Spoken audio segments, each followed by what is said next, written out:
The Adventures of Huckleberry Finn by Mark Twain. Chapter-4. Well, 3 or 4 months run along, and it was well into the winter now. I had been to school most all the time and could spell and read and write just a little, and could say the multiplication table up to 6 times 7 is 35, and I don't reckon I could ever get any further than that if I was to live forever. I don't take no stock in mathematics anyway. At first I hated the school, but by and by I got so I could stand it. Whenever I got uncommon tired, I played hookey, and the hiding I got next day done me good and cheered me up. So the longer I went to school, the easier it got to be. I was getting sort of used to the widow's ways, too, and they weren't so raspy on me. Living in a house and sleeping in a bed pulled on me pretty tight mostly, but before the cold weather I used to slide out and sleep in the woods sometimes, and so that was a rest to me. I liked the old ways best, but I was getting so I liked the new ones too a little bit. The widow said I was coming along slow but sure and doing very satisfactory. She said she weren't ashamed of me.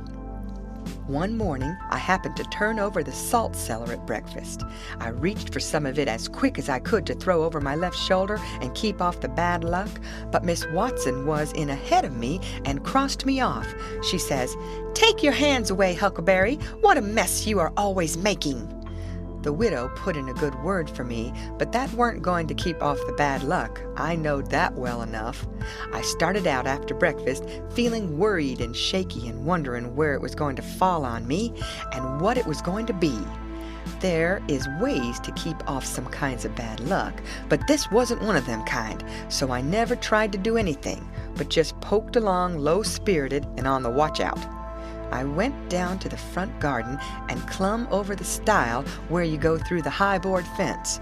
There was an inch of new snow on the ground, and I seen somebody's tracks. They had come up from the quarry and stood around the stile a while and then went on around the garden fence. It was funny they hadn't come in after standing around so. I couldn't make it out. It was very curious somehow. I was going to follow around, but I stooped down to look at the tracks first. I didn't notice anything at first, but next I did. There was a cross in the left boot heel made with big nails to keep off the devil. I was up in a second and shinning down the hill. I looked over my shoulder every now and then, but I didn't see nobody. I was at Judge Thatcher's as quick as I could get there. He said, "Why, my boy, you are all out of breath. Did you come for your interest?" "No, sir," I says. "Is there some for me?" "Oh, yes, a half-yearly is in last night, over $150, quite a fortune for you. You had better let me invest it along with your 6,000, because if you take it, you'll spend it." "No, sir," I says. "I don't want to spend it. I don't want it at all, nor the 6,000 nother. I want you to take it. I want to give it to you, the 6,000 and all." He looked surprised. He couldn't seem to make it out. He says, "Why, what can you mean, my boy?" I says, "Don't you ask me no questions about it, please. You'll take it, won't you?" He says, "Well, I'm puzzled.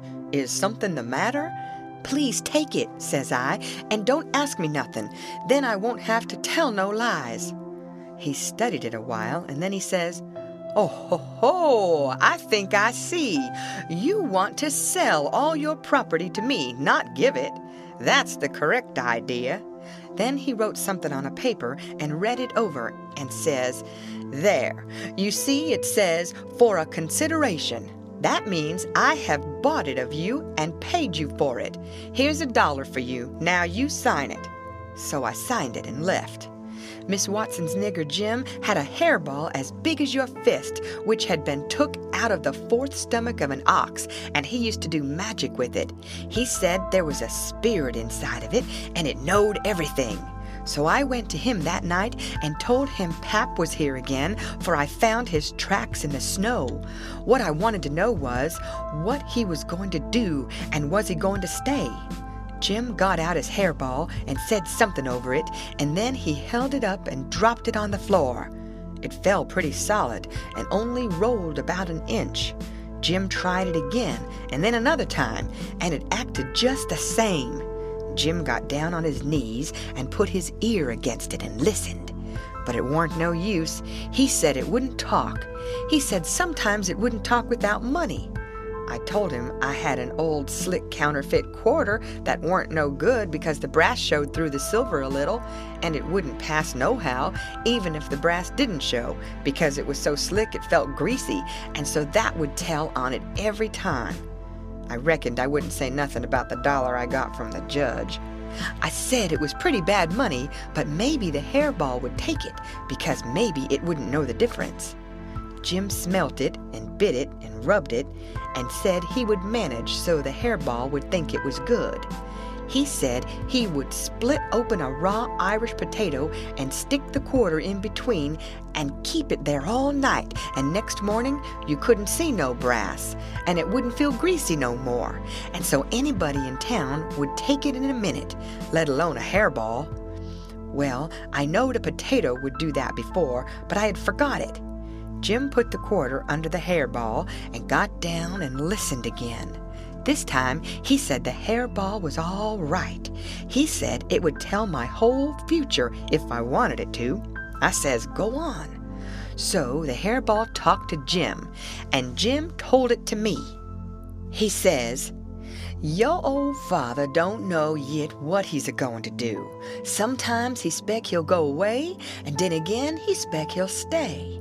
The best way is to rest easy and let the old man take his own way. Dey's 2 angels hovering round about him. One of 'em is white and shiny, and the other one is black. The white one gets him to go right a little while, then the black one sail in and bust it all up. A body can't tell yet which one is going to fetch him at the last. But you is all right.